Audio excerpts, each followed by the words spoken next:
Hi hello ನಮಸ್ತೆ welcome to my YouTube channel. ಎಲ್ಲರೂ ಹೇಗಿದ್ದೀರಾ? ಎಲ್ಲರೂ ತುಂಬಾ ಚೆನ್ನಾಗಿದ್ದೀರಾ ಅಂತ ಅಂದ್ಕೊಂಡು ನೋಡಿರಿ ಸ್ನೇಹಿತರೆ. ನಾವು ಕೂಡ ಸೂಪರ್ ಆಗಿದ್ದೀವಿ ನೋಡಿರಿ. ನಾನಂತೂ ಸಖತ್ತಾಗಿರೋಂಥ ಒಂದು ರೆಸಿಪಿನ ತೊಗೊಂಡು ಬಂದೀನಿ. ಅದು ಉಪ್ಪಿನಕಾಯಿ ರೀ.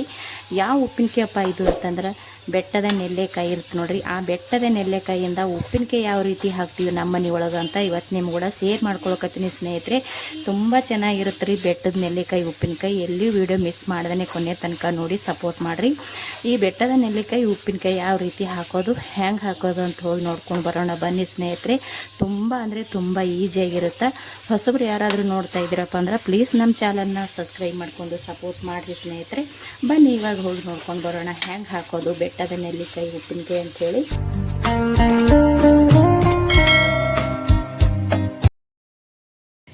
ನೋಡ್ರಿ ಇಲ್ಲಿ ನೆಲ್ಲೆಕಾಯಿದು ಉಪ್ಪಿನಕಾಯಿ ಹಾಕ್ಲಿಕ್ಕೆ ಒಂದು 5 ಬೆಟ್ಟದ ನೆಲ್ಲೆಕಾಯಿನ ತೊಗೊಂಡಿನ್ರಿ. ತುಂಬ ಒಳ್ಳೇದು ನೋಡ್ರಿ. ಇದನ್ನು ನೆಲ್ಲಿಕಾಯಿ ನಾವು ದಿನಕ್ಕೆ ಒಂದು ತಿಂದ್ರೆ ತುಂಬಾ ಒಳ್ಳೇದಂತ ಹೇಳ್ತಾರೆ. ತಲೆ ಕೂದಲಿಗೆ ಪ್ರತಿಯೊಂದಕ್ಕೂ ಒಳ್ಳೇದಂತ ಹೇಳ್ತಾರೆ. ಇಲ್ಲಿ ನಾನು ಬೆಟ್ಟದ ನೆಲ್ಲಿಕಾಯಿ ತೊಗೊಂಡಿನ್ರಿ, ಒಂದು 5 ತೊಗೊಂಡಿನ್ರಿ. ಇನ್ನೂ 1-2 ಇತ್ತು, ಮಕ್ಕಳೆಲ್ಲ ತಿಂದುಬಿಟ್ಟಾರ್ರಿ.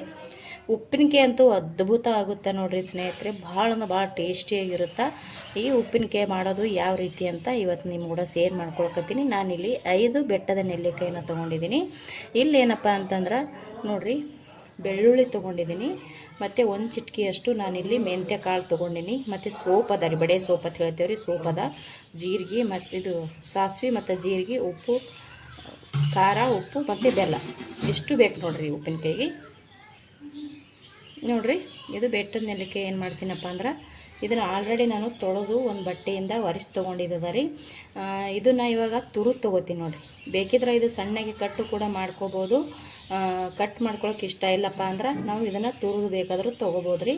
ಇದನ್ನು ನಾನು ತುರಿದು ತೊಗೋತೀನಿ ರೀ. ಟೇಸ್ಟ್ ಅಂತೂ ಚೆನ್ನಾಗಿರುತ್ತೆ. ಸಣ್ಣಗೆ ಕೂಡ ಕಟ್ ಮಾಡ್ಕೋಬೋದು, ಆದರೆ ನಾನು ಇದನ್ನು ದಪ್ಪಾಗಿ ತುರಿದು ತೊಗೋತೀನಿ ನೋಡಿರಿ. ನಾನು ಈ ರೀತಿ 5 ಬೆಟ್ಟದ ನೆಲ್ಲಿಕಾಯಿನ ತುರಿದು ತೊಗೊಂಡು ನೋಡಿರಿ. ನಾನು ಅವಾಗೆ ಹೇಳ್ದೆ, ತುರುಲಿಕ್ಕೆ ಇಷ್ಟ ಇಲ್ಲಪ್ಪ ಅಂದ್ರೆ ನೀವು ಕಟ್ ಮಾಡಿ ಕೂಡ ತೊಗೋಬೋದು. ನಾವು ಸೈಡೆಲ್ಲ ತುರಿದು ತೊಗೊಂಡ್ರೆ ಈ ರೀತಿ ಮಧ್ಯದಾಗ ಬೀಜ ಇರುತ್ತೆ ರೀ. ಈ ಬೀಜನ ತೊಗೊಂಡ್ಬಿಟ್ಟಿನಿ. 5 ತೊಗೊಂಡಿದ್ದೆ, 5 ಕೂಡ ನಾನು ಇಲ್ಲಿ ತುರಿದು ತೊಗೊಂಡಿನಿ ರೀ. ಇವಾಗ ಇದು ರೆಡಿ ಆಯ್ತು ರೀ ಸ್ನೇಹಿತರೆ. ಇವಾಗ ಉಪ್ಪಿನಕಾಯಿನ ಯಾವ ರೀತಿ ಹಾಕ್ಕೊಳ್ಳೋದಂತ ನೋಡ್ಕೊಂಡು ಬರೋಣ ಬನ್ನಿ ಸ್ನೇಹಿತರೆ. ನೋಡಿರಿ, ನಾನಿಲ್ಲಿ ಒಂದು ಚಿಕ್ಕ ಪಾತ್ರೆ ಇಟ್ಕೊಂಡಿನಿ. ಅದಕ್ಕೆ ನಾನು ಇವಾಗ ಏನು ಹಾಕೋತೀನಪ್ಪ ಅಂದ್ರೆ ಇಲ್ಲಿ ತೊಗೊಂಡಿರುವಂಥ ಮೆಂತ್ಯದ ಕಾಳನ್ನ ಹಾಕೋತೀನಿ ರೀ. ಇದು ಒಂದು ಸ್ವಲ್ಪ ನಾನು ಎಣ್ಣೆ ಹಾಕ್ಲಾರ್ದೇ ಡ್ರೈಯಾಗಿ ಇದನ್ನು ಫ್ರೈ ಮಾಡ್ಕೊಂಡು ತೊಗೋಬೇಕಾಗ್ತದೆ ರೀ. ನಾನಿಲ್ಲಿ ಮೆಂತ್ಯ ಹಾಕ್ಕೊಂಡೆ. ಇವಾಗ ಸೋಪ್ ಕೂಡ ಹಾಕೋತೀನಿ ರೀ, ಮತ್ತು ಹಾಗೆ ಜೀರಿಗೆ ಸಾಸಿವೆ 2 ಅಷ್ಟೂ ಒಟ್ಟಿಗೆ ಹಾಕ್ಕೊಂಡು ಇದನ್ನು ಡ್ರೈಯಾಗಿ ನಾನು ಫ್ರೈ ಮಾಡ್ತೀನಿ ರೀ. ಎಣ್ಣೆ ಅದೇನೋ ಹಾಕೋದು ಬೇಡ್ರಿ, ಹಾಗೇ ಡ್ರೈ ಮಾಡ್ಕೋಬೇಕು, ಚೆನ್ನಾಗಿರುತ್ತೆ. ಇವಾಗ ಜೀರಿಗೆ ಕೂಡ ನಾನು ಇಲ್ಲಿ ಹಾಕ್ಕೊಳಕತ್ತೀನಿ. ಇದು ಇಷ್ಟೂ ನಾನು ಫ್ರೈ ಮಾಡ್ಕೊಂಡು ತೊಗೋತೀನಿ ರೀ. ಚೆನ್ನಾಗಿ ಇದನ್ನು ಫ್ರೈ ಮಾಡ್ಕೋಬೇಕು ರೀ. ಇಲ್ಲಿ ನಾ ಎಲ್ಲನೂ ಸ್ವಲ್ಪ ತೊಗೊಂಡಿನಿ ರೀ. ಯಾಕಪ್ಪ ಅಂತಂದ್ರೆ ನಾನಿಲ್ಲಿ ಬರೀ 5 ಬೆಟ್ಟದ ನೆಲ್ಲಿಕಾಯಿ ತೊಗೊಂಡಿನಲ್ರಿ, ಹಾಗಾಗಿ ನಾನಿಲ್ಲಿ ಸ್ವಲ್ಪದ ತೊಗೊಂಡಿದ್ದೀನಿ. ಇದು ಇವಾಗ ಚೆನ್ನಾಗಿ ಹುರ್ಕೋತೀನಿ ನೋಡಿರಿ.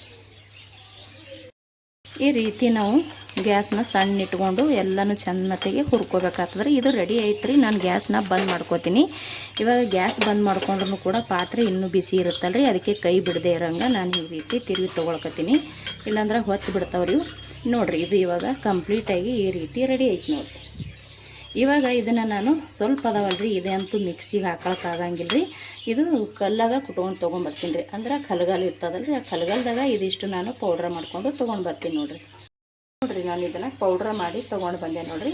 ಸಖತ್ತಾಗಿ ಪೌಡ್ರ್ ಆಗುತ್ತಾ, ಸಣ್ಣ ಕೂಡ ಆಗುತ್ತೆ ರೀ. ನಾನು ಕಲ್ಗಲ್ದಾಗ ಕುಟ್ಟಿ ತೊಗೊಂಡಿದ್ದೀನಿ. ಸೋಪು, ಜೀರಿಗೆ, ಮೆಂತ್ಯದ ಕಾಳು ಮತ್ತು ಸ್ವಲ್ಪ ಸಾಸಿವೆ ಇದು ಇಷ್ಟನ್ನು ಹುರ್ಕೊಂಡು ತೊಗೊಂಡು ಪೌಡ್ರ್ ಮಾಡ್ಕೊಂಡು ತೊಗೊಂಡು ಬಂದೆ ನೋಡಿರಿ. ನಾನು ಗ್ಯಾಸ್ ಹಚ್ಚಿ ಒಂದು ಕಡಾಯಿ ಕೂಡ ಇಟ್ಕೊಂಡಿದ್ದೀನಿ ರೀ. ಆ ಕಡಾಯಿದಾಗ ಒಂದು ಸ್ವಲ್ಪ ಎಣ್ಣೆನ ಹಾಕೋತೀನಿ ನೋಡಿರಿ. ಗ್ಯಾಸ್ ಮಾತ್ರ ಸಣ್ಣ ಇಟ್ಕೊಂಡಿನಿ ರೀ. ಸ್ವಲ್ಪ ನೋಡಿರಿ, ಸ್ವಲ್ಪ ಎಣ್ಣೆ ಹಾಕ್ಕೊಂಡಿದ್ದೀನಿ. ಇದು ಎಣ್ಣೆ ಇವಾಗ ಒಂದು ಸ್ವಲ್ಪ ಕಾಯಿಲ್ರಿ ಚೆನ್ನಾಗಿ ನೋಡಿರಿ. ಇವಾಗ ಸ್ವಲ್ಪ ಎಣ್ಣೆ ಅಂತೂ ಕಾಯ್ದೈತಿ. ಇದಕ್ಕೆ ಸ್ವಲ್ಪ ನಾನು ಕುಟ್ಟಿ ತೊಗೊಂಡಿದ್ದೆ ನೋಡಿರಿ. ಈ ಬೆಳ್ಳುಳ್ಳಿನ ಹಾಕೋತೀನಿ. ಇವಾಗ ಈ ಬೆಳ್ಳುಳ್ಳಿ ಒಂದು ಸ್ವಲ್ಪ ಫ್ರೈ ಮಾಡ್ಕೊಳ್ಳೋಣ. ಸ್ವಲ್ಪ ಈ ರೀತಿ ಬೆಳ್ಳುಳ್ಳಿ ಕಲರ್ ಚೇಂಜ್ ಆಗೋ ತನಕ ಫ್ರೈ ಮಾಡ್ಕೊಳ್ಳೋದ್ರಿ. ಬೆಳ್ಳುಳ್ಳಿ ನಾನು ತುಂಬ ಸಣ್ಣ ಕುಟ್ಕೊಂಡಿಲ್ಲ ರೀ. ಸುಮ್ಮ 1/2 ಭಾಗ ಆಗೋಷ್ಟು ಕುಟ್ಕೊಂಡಿನಿ. ಅದ್ರಾಗ ಬೇರೆ 1 ಗಡ್ಡೆ ಫುಲ್ ತೊಗೊಂಡಿನಿ ರೀ. ನಾವು ಬೆಳ್ಳುಳ್ಳಿ ಎಷ್ಟು ಹಾಕೋತೀವಿ ಅಷ್ಟು ಟೇಸ್ಟ್ ಆಗುತ್ತೆ. ನೆಲ್ಲಿಕಾಯಿ ಉಪ್ಪಿನಕಾಯಿನ. ಅದಕ್ಕಾಗಿ ನಾನಿಲ್ಲಿ ಬೆಳ್ಳುಳ್ಳಿ ಫುಲ್ ಒಂದು ಗಡ್ಡೆನೇ ಬಳಸಿದ್ದೀನಿ ರೀ. ತುಂಬ ಸಣ್ಣಕ್ಕೂ ಕುಟ್ಟಿಲ್ಲ, ನಾನು 1/2 ಆಗಷ್ಟು ಅಷ್ಟೇ ಜಜ್ಜಿ ತೊಗೊಂಡಿನಿ ನೋಡಿರಿ. ಇವಾಗ ಇದಕ್ಕೆ ಖಾರ ಉಪ್ಪು ತೊಗೊಂಡಿದ್ದೆ ನೋಡಿರಿ. ಇದು ಖಾರ ಉಪ್ಪ ತೊಗೊಂಡಿನಿ ರೀ. ಇವಾಗ ಮಾತ್ರ ನಾವು ಗ್ಯಾಸ ಸಣ್ಣ ಇಟ್ಕೋಬೇಕ್ರಿ. ಇಲ್ಲಿ ಖಾರ ಸ್ವಲ್ಪ ಜಾಸ್ತಿನೇ ಹಾಕ್ಕೊಳಕತ್ತೀನಿ ರೀ. ಯಾಕಪ್ಪ ಅಂದ್ರೆ ತುಂಬ ಹುಳಿ ಇರುತ್ತಲ್ಲ ರೀ. ಖಾರ ಉಪ್ಪು ಸಿಹಿ ಇಷ್ಟು ಇದ್ದಾಗೆ ಕರೆಕ್ಟಾಗಿ ಈ ಉಪ್ಪಿನಕಾಯಿ ಬ್ಯಾಲೆನ್ಸ್ ಆಗುತ್ತೆ. ಹಾಗಾಗಿ ನಾನಿಲ್ಲಿ ಖಾರ ಸ್ವಲ್ಪ ಜಾಸ್ತಿ ಹಾಕ್ಕೊಳಕತ್ತೀನಿ ರೀ. ತುಂಬ ಸಿಂಪಲಾಗಿ ಮಾಡ್ಕೋಬೋದು, ಟೇಸ್ಟಿಯಾಗಿ ಮಾಡ್ಕೋಬೋದು. ಖಾರ ಹಾಕಿದ್ರ ಪಲ್ಲೇ ನಾವು ಗ್ಯಾಸನ್ನ ಸಣ್ಣ ಮಾಡ್ಕೋಬೇಕಾಗ್ತದೆ. ಇಲ್ಲ ಖಾರನೂ ಹೊತ್ತು ಹೋಗಿಬಿಡ್ತದೆ.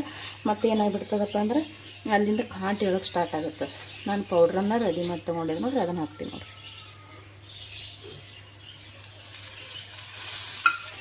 ಪೌಡ್ರ್ ಹಾಕ್ಕೊಂಡೆ ನೋಡಿರಿ. ಇವಾಗ ಸ್ವಲ್ಪನೂ ಇವಾಗ ಬೆಲ್ಲ ತೊಗೊಂಡಿದ್ದೀನಿ ನೋಡಿರಿ, ಆ ಬೆಲ್ಲನ ಒಡೆದು ಹಾಕ್ಕೊಳ್ಳೋ. ಮತ್ತು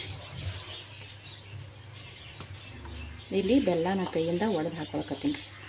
ಇವಾಗ ಬೆಲ್ಲ ಹಾಕ್ಕೊಂಡ ನಂತರ ತಡ ಮಾಡ್ದೇ ನಾವು ತುರಿದಿಟ್ಟಿರುವಂಥ ಈ ಬೆಟ್ಟದ ನೆಲ್ಲಿಕಾಯಿನ ಸೇರ್ಸೋಣ್ರಿ.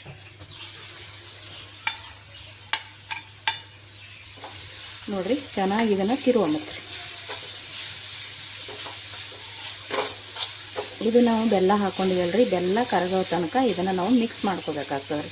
ಇದನ್ನು ನಾನು ಇವಾಗ ಮಿಕ್ಸ್ ಮಾಡ್ಕೋತೀನಿ ನೋಡಿ ಚೆನ್ನಾಗಿ. ನೋಡಿರಿ, ಇವಾಗಂತೂ ಚೆನ್ನಾಗಿ ಬೆಲ್ಲ ಎಲ್ಲ ಕರಿ ಹೋಯ್ತು ನೋಡಿರಿ ಸ್ನೇಹಿತರೆ. ಸಖತ್ತಾಗಿ ಬಂದದ ಈ ಬೆಟ್ಟದ ನೆಲ್ಲಿಕಾಯಿ ಉಪ್ಪಿನಕಾಯಿ. ಅಂತೂ ಟೇಸ್ಟ್ ಅಂತೂ ಅದ್ಭುತವಾಗಿರುತ್ತೆ. ಚಪಾತಿ, ರೊಟ್ಟಿ, ಬಿಸಿ ಅನ್ನಕ್ಕೆ ಯಾವುದಕ್ಕೂ ಕೂಡ ನಾವು ಇದನ್ನು ಬಡ್ಸ್ಕೊಂಡು ತಿನ್ಬೋದು ನೋಡಿರಿ. ಸೈಡಿಗೆ ಬೆಲ್ಲ ಕರಗೋ ತನಕ ಮಿಕ್ಸ್ ಮಾಡ್ಕೊಂಡಿನಿ. ನಾನು ಇವಾಗ ಇದನ್ನು ಗ್ಯಾಸ್ ಬಂದ್ ಮಾಡ್ತೀನಿ. ಸಾಕ್ರಿ, ಬೆಲ್ಲ ಕರಗಿದ್ರೆ ಸಾಕು, ತುಂಬ ಜಾಸ್ತಿ ಫ್ರೈ ಮಾಡ್ಕೋಬೇಕಂತೇನಿಲ್ಲರಿ ಸ್ನೇಹಿತರೆ. ನಾನಿಲ್ಲಿ ಬೆಲ್ಲ ಹಾಕ್ಕೊಂಡಿದ್ದೀನಿ. ಕೆಲವ್ರಿಗೆ ಬೆಲ್ಲ ಇಷ್ಟ ಆಗಲ್ಲ, ಬೆಲ್ಲ ಬೇಡ ಅಂದ್ರೆ ನೀವು ಸಕ್ಕರೆ ಕೂಡ ಬಳಸ್ಕೊಂಡು ಮಾಡ್ಕೋಬೋದು. ಬೆಲ್ಲನೇ ತುಂಬ ಒಳ್ಳೆಯದಂತ ನಾನು ಹೇಳ್ತೀನಿ. ಯಾಕಪ್ಪ ಅಂತಂದ್ರೆ ಈ ಕೆಲವೊಂದು ಉಪ್ಪಿನಕಾಯಿ ಮಾಡ್ತೀವಿ ನೋಡಿರಿ ನಾವು. ಇವಾಗ ನಿಂಬೆಹಣ್ಣಿಂದು, ಮಾವಿನ ಹಣ್ಣಿಂದು, ಈ ಕರ್ನಿಕಾಯಿ ಉಪ್ಪಿನಕಾಯಿ ಅಂತೆಲ್ಲ ಮಾಡ್ತಾ ಇರ್ತೀವಿ ನೋಡಿರಿ. ಅದಕ್ಕೆಲ್ಲ ನಾವು ಬೆಲ್ಲನೇ ಬಳಸ್ತೀವಲ್ರಿ. ಹಾಗಾಗಿ ನಾನು ಇದಕ್ಕೂ ಸಹ ಬೆಲ್ಲನೇ ಹಾಕ್ಕೊಂಡಿದ್ದೀನಿ. ಘಮ ಅಂತೂ ಸಖತ್ತಾಗಿ ಬರಕತ್ತದ. ಟೇಸ್ಟ್ ಅಂತೂ ಭಾರಿ ಆಗ್ಯದ್ರಿ. ನೋಡೋಕೆ ಕಲರ್ಫುಲ್ಲಾಗಿ ಕೂಡ ಆಗೈತಿ. ಆಲ್ರೆಡಿ ನಾನು ಗ್ಯಾಸ್ನ ಬಂದ್ ಮಾಡ್ಕೊಂಡಿನಿ. ಇನ್ನೂ ಸ್ವಲ್ಪ ಪಾತ್ರೆ ಬಿಸಿ ಇರುತ್ತಂತೇಳಿ ನಾನು ತಿರುತ್ತಾ ಇದ್ದೀನಿ ಅಷ್ಟೇ. ನೋಡಿರಿ, ಕಂಪ್ಲೀಟಾಗಿ ಬೆಟ್ಟದ ನೆಲ್ಲಿಕಾಯಿ ಬಾಯಿಗೆ ನೀರು ಬರುವಂಥ ಉಪ್ಪಿನಕಾಯಿ ರೆಡಿ ಆಯಿತು ನೋಡಿರಿ. ಇವಾಗ ಮಕ್ಕಳು ನೋಡಿರಿ ಹುಳಿ ಇದ್ರೆ ತುಂಬ ಇಷ್ಟಪಟ್ಟು ತಿಂತಾರೆ. ಗೊತ್ತಿಲ್ಲ, ಹುಳಿ ತಿನ್ಬೇಡ ಅಂದರೂ ಕೂಡ ಜಾಸ್ತಿ ತಿಂತಾರೆ. ಈ ರೀತಿ ನಾವು ಉಪ್ಪಿನಕಾಯಿ ಮಾಡಿಕೊಟ್ರೆ ಅಂದ್ರೆ ತೀರಾ ಅದಕ್ಕಿಂತ ಡಬಲ್ ಬಾಯಿ ಚಪ್ಪರ್ಸ್ಕೊಂಡು ತಿಂತಾ ಇರ್ತಾರೆ ರೀ. ಮಕ್ಕಳೇ ಅಂತಲ್ಲ, ದೊಡ್ಡವರು ಕೂಡ ತಿಂತೀವಿ. ಇದು ರೆಡಿ ಆಯಿತು ನೋಡಿರಿ ಸ್ನೇಹಿತರೆ. ನಾನು ಇದನ್ನು ಒಂದು ಪ್ಲೇಟಿಗೆ ಸರ್ವ್ ಮಾಡ್ಕೊತೀನಿ ನೋಡಿರಿ. ಇವಾಗ ರೆಡಿ ಆಯ್ತು ನೋಡಿರಿ. ತುಂಬ ಸಿಂಪಲಾಗಿ ಬೆಟ್ಟದ ನೆಲ್ಲಿಕಾಯಿ ಉಪ್ಪಿನಕಾಯಿ ಅಂತೂ ಸಖತ್ತಾಗಿ ರೆಡಿ ಆಗ್ಯದ್ರಿ. ಪ್ರತಿಯೊಂದಕ್ಕೂ ನಾವು ಇದನ್ನು ಬಳಸಿ ತಿನ್ಕೋಬೋದು. ಚಪಾತಿ ಅನ್ನಕ್ಕಂತೂ ಸೈಡಿಗಂತೂ ಸೂಪರಾಗಿರುತ್ತೆ. ನಮ್ಮ ಮಕ್ಕಳಂತೂ ಇವಾಗ ಒಂದೇ ಗಜ್ಜಿ ಖಾಲಿ ಮಾಡ್ತಾರೆ ನೋಡಿರಿ. ನಾವು ಮಾಡಿರುವಂಥ ಈ ಬೆಟ್ಟದ ನೆಲ್ಲಿಕಾಯಿ ಉಪ್ಪಿನಕಾಯಿ ನಿಮಗೆ ಇಷ್ಟ ಆಗಿತ್ತಪ್ಪ ಅಂದ್ರೆ ಸ್ನೇಹಿತರೆ ಪ್ಲೀಸ್ ಒಂದು ಲೈಕ್ ಕಮೆಂಟ್ ಮಾಡಿರಿ. ಮತ್ತು ಹೊಸಬ್ರು ನೋಡ್ತಾ ಇದ್ದೀರಪ್ಪ ಅಂದ್ರೆ ಚಾನಲ್ನ ಸಬ್ಸ್ಕ್ರೈಬ್ ಮಾಡಿಕೊಂಡು ಸಪೋರ್ಟ್ ಮಾಡಿರಿ. ಶೇರ್ ಕಮೆಂಟ್ ಲೈಕ್ ಕೂಡ ಮಾಡಿರಿ.